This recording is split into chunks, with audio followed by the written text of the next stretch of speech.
Hello everyone, இன்னைக்கான வீடியோவில் UGTRB English எக்ஸாமுக்கு யூனிட் 1ஆன ஹிஸ்ட்ரி ஆஃப் இங்கிலீஷ் லிட்ரேச்சரில் first topic the age of சாசரை பற்றி பார்ப்போம். யூஜிடிஆர்பி ரிலேட்டடான ஃபியூச்சர் வீடியோஸுக்கு சேனலை சப்ஸ்கிரைப் பண்ணிக்கோங்க. த ஏஜ் ஆஃப் சாசர் அப்படிங்கிறது 1340 1400 வரைக்கும். இங்கிலீஷ் லிட்ரேச்சரில் 1340 1400 வரைக்கும் இருக்கிற பீரியட் தான் Chaucer period.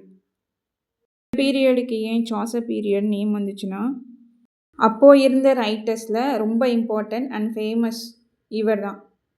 Then it marks the beginning of English literature in English language instead of Latin or French. Chaucer பீரியடுக்கு முன்னாடி இங்கிலாண்டில் போமோ இல்லை ஸ்டோரியோ ரைட் பண்ணணும் அப்படின்னா லாட்டின் இல்லைனா ஃப்ரெஞ்சில் தான் ரைட் பண்ணுவாங்க. ஆனால் சாசர் இங்கிலீஷ்லேயே எழுத ஆரம்பித்தார். அதனால் இங்கிலீஷ் லாங்குவேஜில் லிட்ரேச்சர் எழுதுறதுக்கு இவர் தான் ஒரு நியூ ஸ்டார்டிங் கொடுத்தாரு.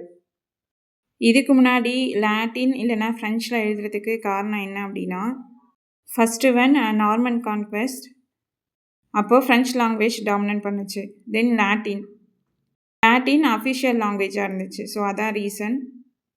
அஃபிஷியல் லாங்குவேஜ் அப்படின்னா அப்போது சர்ச்சில் then religious books, scientific thoughts, ideas இது எல்லாமே லாட்டினில் தான் ஃபாலோ பண்ணாங்க.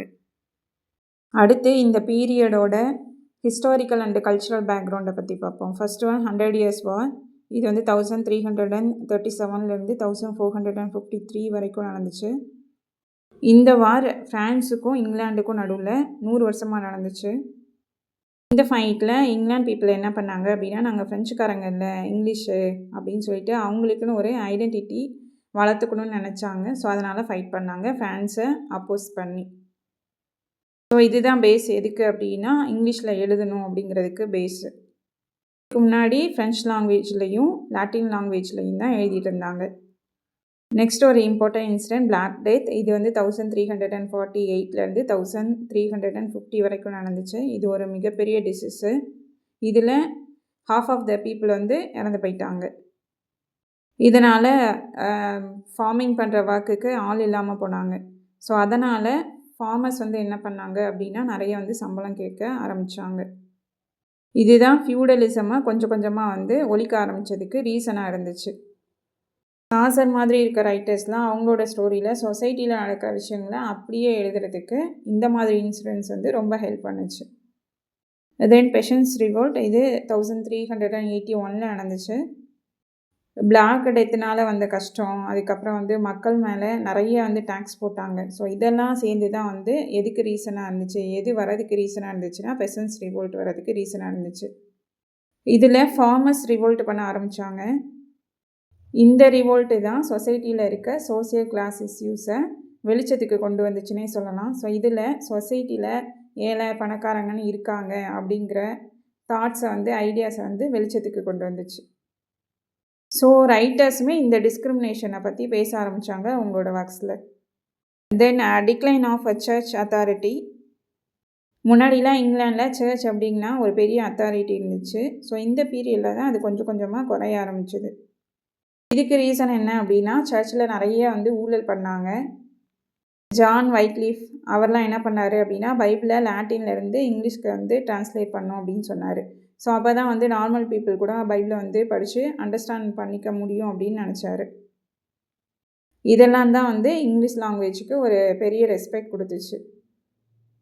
தென் சர்ச்சில் என்னென்ன தப்பு நடக்குது அப்படிங்கிறதையும் லிட்ரேச்சரில் எழுத ஸ்டார்ட் பண்ணாங்க. ஸோ இன் டோட்டல் இது எல்லாமே சேர்ந்து தான் ரைட்டர்ஸ் என்ன பண்ணாங்க அப்படின்னா, ரியல் லைஃப்பை ரிஃப்ளெக்ட் பண்ண ஆரம்பித்தாங்க. சொசைட்டியில் நடக்கிற நல்லது கெட்டது அது எல்லாத்தையுமே லிட்ரேச்சரில் அப்படியே கொடுத்தாங்க. இதுக்கப்புறம் தான் இங்கிலீஷ் லாங்குவேஜுக்கும் ஒரு பெரிய இம்பார்ட்டன்ஸ் கிடச்சிது. நெக்ஸ்ட்டு லிட்ரேச்சரில் என்னென்ன சேஞ்சஸ் நடந்துச்சு அப்படின்னு பார்ப்போம். இந்த பீரியடில் தான் இங்கிலீஷ் லிட்ரேச்சரோட ஒரு லாங்குவேஜாக மாறின ஒரு பீரியட். முன்னாடிலாம் போம்ஸ் லாட்டினில் எழுதுவாங்க இல்லை ஃப்ரெஞ்சில் எழுதுவாங்க. ஸோ இதுக்கு பதிலாக இந்த பீரியடில் தான் இங்கிலீஷ் யூஸ் பண்ணாங்க. இது ஒரு மிகப்பெரிய சேஞ்சாக இருந்துச்சு. தென் லிட்ரேச்சர் வெறுமனே ரிலீஜனை பற்றி மட்டும் இல்லாமல் ஹியூமனோட லைஃபு, தென் சொசைட்டி, தென் ஹியூமர் இதை பற்றியும் எழுத ஸ்டார்ட் பண்ணாங்க. பீப்பிள் எப்படி லைஃப்பை லீட் பண்ணுறாங்க, சொசைட்டியில் என்ன நடக்குது, சில சமயம் என்ன பண்ணாங்கன்னா சட்டையர் கூட கொடுத்தாங்க. இந்த பீரியடில் தான் என்ன பண்ணாங்க அப்படின்னா ரைட்டர்ஸ் அவங்க எழுதுகிற ஒர்க்ஸுக்கு தன்னோட பேரையே யூஸ் பண்ண ஆரம்பித்தாங்க. இதுக்கு முன்னாடி எப்படி இருக்கும் அப்படின்னா, இதுக்கு முன்னாடி ரைட்டர்ஸ் அவங்களோட நேம் இல்லாமல் தான் எழுதியிருப்பாங்க. மேக்ஸிமம் ஒர்க்ஸ் அனானிமஸாக தான் இருந்திருக்கும். இப்போ சாசரோட லைஃப் ப்ரீஃபாக பார்க்கலாம். இவர் எப்போ பிறந்திருக்கிறாருன்னா 1340 அண்ட் தென் டைட் இன் 1400. இது அப்ராக்சிமேட்டாக தான் சொல்லியிருக்காங்க, கரெக்டாக சொல்லலை. Then he worked as a courtier, diplomat and government official. Courtier அப்படிங்கிறது அரசவை அதிகாரி, தென் டிப்ளமேட் அப்படிங்கிறது தூதுவர், தென் கவர்மெண்ட் அஃபிஷியலாக இருந்திருக்கிறாரு. இந்த மாதிரிலாம் அவர் ஒர்க் பண்ணியிருக்கவும் அவர் நிறைய பீப்புளை மீட் பண்ணுற அந்த சான்ஸ் கிடச்சிருக்கு. தென் சொசைட்டியை நல்லா அண்டர்ஸ்டாண்ட் பண்ணியிருக்காரு.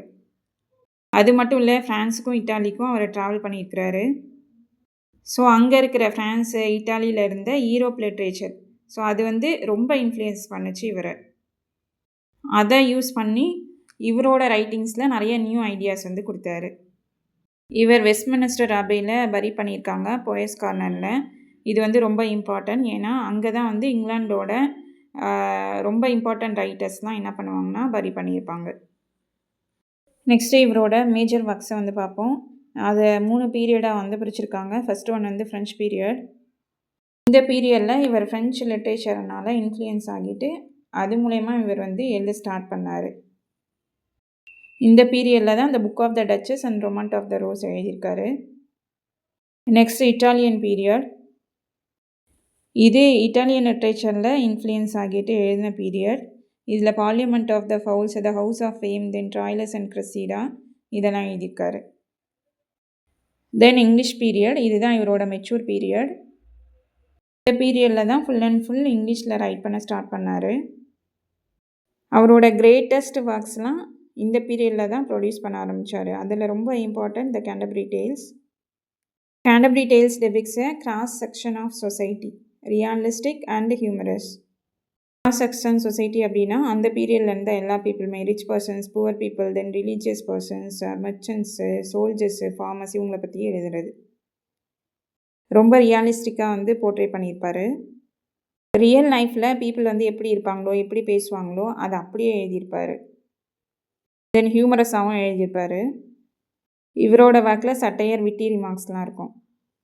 சட்டையர், விட்டி ரிமார்க்ஸ் அப்படின்னா ஸோ அவங்கள பற்றி கிண்டல் பண்ணியும் எழுதியிருப்பார். யார் யாரெலாம் தப்பு பண்ணுறாங்களோ அவங்கள பற்றி கிண்டல் பண்ணி எழுதியிருப்பார். அடுத்து சாசரோட ரைட்டிங்ஸ் எப்படி இருந்ததுன்னு பார்ப்போம். இவரோட ரைட்டிங்ஸில் ரியாலிஸ்டிக் கேரக்டர்ஸ் தான் இருப்பாங்க. எல்லா சோசியல் கிளாஸ் பீப்புளையும் பற்றி எழுதியிருப்பார். அவங்க எப்படி இருப்பாங்க, என்ன பேசுவாங்க அப்படியே எழுதியிருப்பார். தென் அவரோட ரைட்டிங்ஸில் நிறைய ஹியூமர்ஸ் யூஸ் பண்ணியிருப்பார், சட்டையர் யூஸ் பண்ணியிருப்பார். ஆல்ரெடி பார்த்தது தான். சொசைட்டி எப்படி இருந்துச்சு அவரோட பீரியடில் அப்படின்னு ரொம்ப அப்சர்வ் பண்ணி எழுதியிருப்பார். இவர் மிடில் இங்கிலீஷில் தான் எழுதினார். ஸோ ஏஜ் ஆஃப் சாசர் அப்படின்னாலே எக்ஸாமுக்காக நம்ம எதை ஞாபகம் வச்சுக்கணும் அப்படின்னா he's the father of English poetry, then middle English, realism, satire, Canterbury tales, social observation இதெல்லாம் ஞாபகம் வச்சுருக்கணும். இவரோட பீரியடை 3 பீரியட்ஸாக பிரிக்கிறாங்க. அதுக்கு நெமோனிக் நம்ம யூஸ் பண்ணிக்கலாம். FIE French, Italian, English period of Chaucer அப்படின்னு ஞாபகம் வச்சுக்கலாம். சாசரை பற்றின இந்த எக்ஸ்ப்ளனேஷன் உங்களுக்கு நல்லா புரிஞ்சிருக்கும்னு நினைக்கிறேன். உங்களுக்கு எதாவது டவுட் இருந்தது அப்படின்னா கமெண்ட் பண்ணுங்கள், கண்டிப்பாக எக்ஸ்பிளைன் பண்ணுறேன். தேங்க்ஸ் ஃபார் வாட்சிங்.